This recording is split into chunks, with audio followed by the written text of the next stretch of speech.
Hello friends, मागच्या पाठीमागील लेक्चरला आपण definitions of line standard, end standard, characteristics of line standard आणि एंड स्टँडर्ड बघितलं होतं. आता आपण याच्यामध्ये बघायचं आहे ते comparison between line standard and end standard. In this comparison, first point is definitions of line and end standard. When length is expressed as the distance between two parallel lines,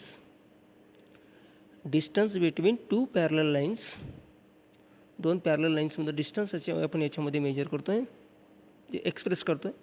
when length is expressed as the distance between two flat parallel surfaces, दोन सरफेसमधलं distance आपण इथे express करतोय. Second one, accuracy of measurement.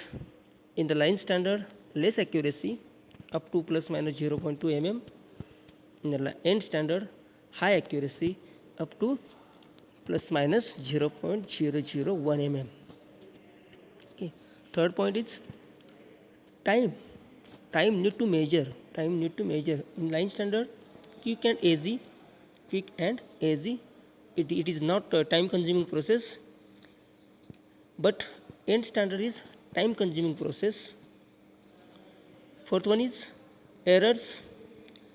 In the line standard, parallax error can occur. Environmental error may occur in the end standard. Environmental error means pressure, humidity, temperature, change the temperature, and error will be created. Okay. Fifth, skills of workers or laborers or operators, anyone. But in the line standard, semi-skilled worker can do the measurement. Semi-skilled workers, not a high-skilled worker required in this line standard measurement process. Semi-skilled workers can do it. Okay. But end standard, highly skilled workers are required. Means जो worker किंवा operator जो काम करणार आहे, ते instrument किंवा use करणार आहे, मेजरमेंट घेणार आहे, त्याला त्याच्यातलं ज्ञान असलं पाहिजे. म्हणजे तिथं स्किल्ड वर्करची गरज आहे एंड स्टँडर्डमध्ये. कन्स्ट्रक्शन लाईन स्टँडर्डचं सिम्पल आहे. त्याच्यामध्ये पार्ट्स कमी आहेत. आपल्या इथं स्किल्ड रुटली आपली स्केल म्हणतो आपण त्याला, त्याच्यावर मार्किंग असतं आहे. आपण फक्त एखाद्या कॉम्पोनंट लावायचे आणि लगेच मेजर करायचं ते. ओके, लगेच रिडिंग घेता येतं. सिम्पल आहे, त्याच्यामध्ये पार्ट्स नाही आहेत.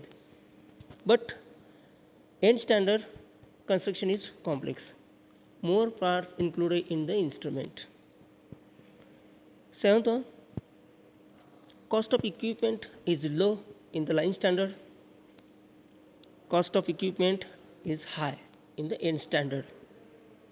जे कॉस्ट कशी आहे, लाईन स्टँडर्डमध्ये जे इन्स्ट्रुमेंट आहे त्याची कमी आहे कॉस्ट, आणि एंड स्टँडर्डमध्ये आहे त्याची जास्त आहे कॉस्ट. एक्झाम्पल्स काय काय बघा. लाईन स्टँडर्डमध्ये steel rule and measuring tape. End स्टँडर्डमध्ये vernier caliper, micrometer, slip gauge, etcetera. Next standard is wavelength standard.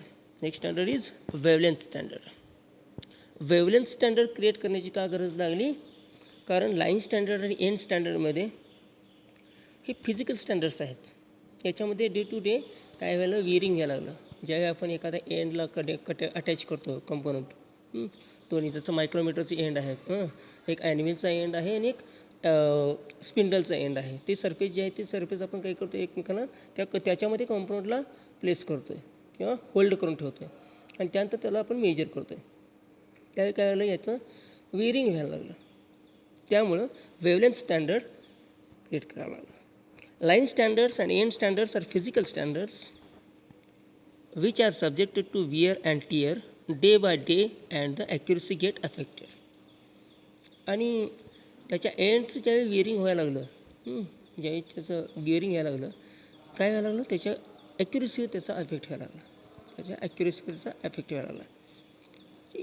थोडाफार एरर क्रिएट व्हायला लागला. ओके, म्हणून आपण वेवलेंथ स्टँडर्ड क्रिएट केलेला आहे. Therefore, non-physical standards in the form of wavelength standard has been introduced. It is not physical standards. Waves measure from waves. Wavelength sources और light sources कुठले कुठले आहेत? Cadmium 114, krypton 86 and mercury 198. That is the can also be sources of light wavelength.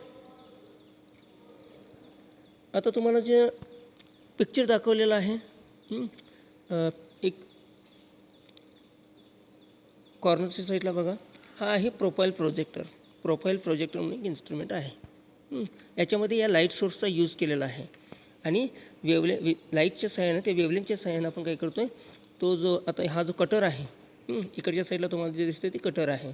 Okay, ते cutter याच्यावर waves strike करून आपल्याला याच्यामध्ये या डिस्प्लेला काय दिसणार आहे, त्याचे बिग साईजमध्ये तुम्हाला त्याची वेव्ज दिसत आहे. म्हणजे त्याचे जे कटरचे हे आहेत ते दिसत आहेत तुम्हाला बघा. म्हणजे याच्यामध्ये आपण काय करू शकतो आहे, विदाऊट टचिंग द जॉब आपण काय करू शकतो आहे, याला मेजर करू शकतो आहे. That is the wavelength standard. Advantages of wavelength standards. First one is it is not physical standard and hence it is not affected by variation in environmental temperature, pressure, humidity. First is it is not physical standard. Physical standard means याला कोणत्याही ऑब्जेक्टला check करण्यासाठी किंवा major करण्यासाठी त्या ऑब्जेक्टला touch करण्याची गरज लागत नाही. That is not a physical standard. त्याच्या फिजिकली आपण काही म्हणजे टच करत नाही.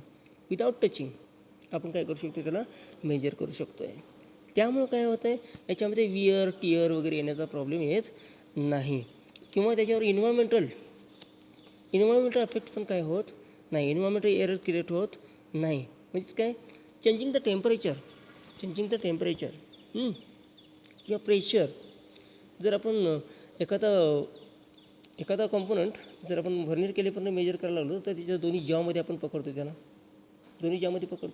त्याच्यावर आपण थोडंसं प्रेशर जरी दिलं, एखादी जी मुव्हेबल जॉ आहे त्याच्यावर जर प्रेशर दिलं तर त्याच्यामध्ये मेजरिंग प्रोसेसमध्ये ॲक्युरेसी येणार नाही आहे किंवा त्याच्यामध्ये एरर क्रिएट होऊ शकतो.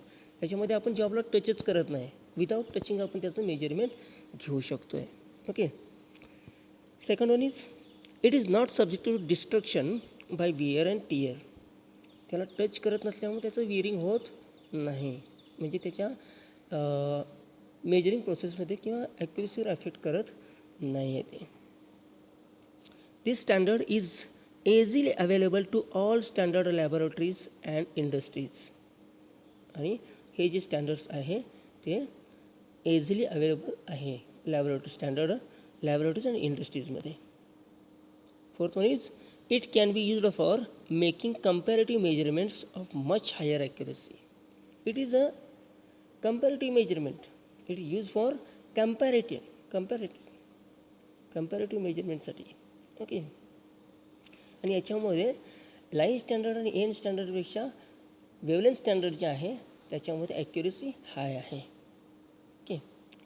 Next, disadvantage of wavelength standard. First, external source of energy is required. याच्यामध्ये काय, प्रोफाईल प्रोजेक्टर आपण बघितला, प्रोफाईल प्रोजेक्टरला ऑन करण्यासाठी आपल्याला पॉवर सप्लाय द्यावा लागतो. That is the external source, त्याची गरज आहे. एक्सटर्नल सोर्स नसेल तर तुमचा प्रोफाईल प्रोजेक्टर जो आहे, जे वेव्ज किंवा लाईट सोर्स आहे तो चालू होणार नाही आहे. Next, it is costly as compare to physical standard. It is costly, त्याची कॉस्ट जास्त आहे. मायक्रोमीटर किंवा व्हर्नियर कॅलिपर याच्यापेक्षा ह्याची कॉस्ट जास्त आहे. It's time consuming to use. आता याच्यामध्ये टाईम कन्झ्युमिंग असं याला का म्हणलं, आपण ज्यावेळी यूज करायला जातो त्याचा सेटिंग टाईम जो आहे, सेट करायला आपला जो वेळ लागणार आहे तो टाईम कन्झ्युमेबल आहे, त्याच्यामध्ये टाईम बराचसा जातो. म्हणून काय म्हणलं, it's time consuming to use. Next, comparison between line standard, end standard and wavelength standard. First one is accuracy, comparative point or parameters in the comparison in between line end and wavelength standard. Less accurate, line स्टँडर्डमध्ये less accurate, moderate म्हणजे याच्यापेक्षा थोडी जास्त पण wavelength स्टँडर्डपेक्षा थोडी कमी accuracy असणारं. End standards, wavelength standard is highest accuracy. Time required for measurement, line standard is less, end standard more, wavelength standard is most was because it instruments are setting time is more. Instrument set करायला किंवा एखादा compound जर आपल्याला major करायचा असेल तर त्याला set करायला आपला वेळ जातो आहे. Method of measurement in line standard easy, end standard little difficult, wavelength standard very difficult to arrange set up of measurement. Method of measurement. Cost of inspection, line standard is least cost, more and highest. Errors, in line standard parallax error can be occur. End standards, environmental error means pressure, humidity, temperature, etc. are affected on the accuracy or error will be created. In the wavelength standard, no errors except human error. No errors. wavelength standard मध्ये error येत नाही. Setting चुकलं तर आपलं काय होणार आहे, त्याचं मेजरमेंट चुकणार आहे, त्यावेळीच एरर येऊ शकतो. Okay. Next point, care taken in the line standard instrument. Engraved scale markings should be protected. Means steel rule आहे त्याच्यावरचे मार्किंग केलेलं आहे मेजरमेंटचं, त्याला थोडंसं आपल्याला प्रोटेक्ट करावं लागतं आहे. जर त्याच्यावरलं ते रिमूव्ह झालं तर आपल्याला मेजर करताना किंवा रीडिंग करताना काय होणार, प्रॉब्लेम येणार आहे. End standards should be protected by offering optimum stylus pressure.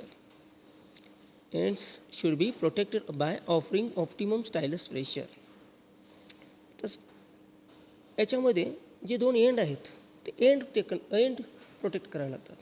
याचे जे ॲनव्हिल किंवा स्पिंडल आपण म्हणतो मायक्रोमीटरमध्ये, त्याचे एंड आहेत ते आपल्याला काय करायला लागतात, प्रोटेक्ट करायला लागतात. याच्यामध्ये व्हर्नियर कॅलिपरमध्ये आपल्याला त्याचे जॉजचं जो सरफेस आहे त्याचं आपल्याला प्रोटेक्शन करावं लागतं आहे. Okay. Wavelength standard, they are not subjected to changes in ambient conditions, so less care required. याच्यामध्ये एकदा तुम्ही तो इन्स्ट्रुमेंट यूज केला की ती त्याची नंतर काही इतकी केअर करण्याची गरज नसते. So less care required.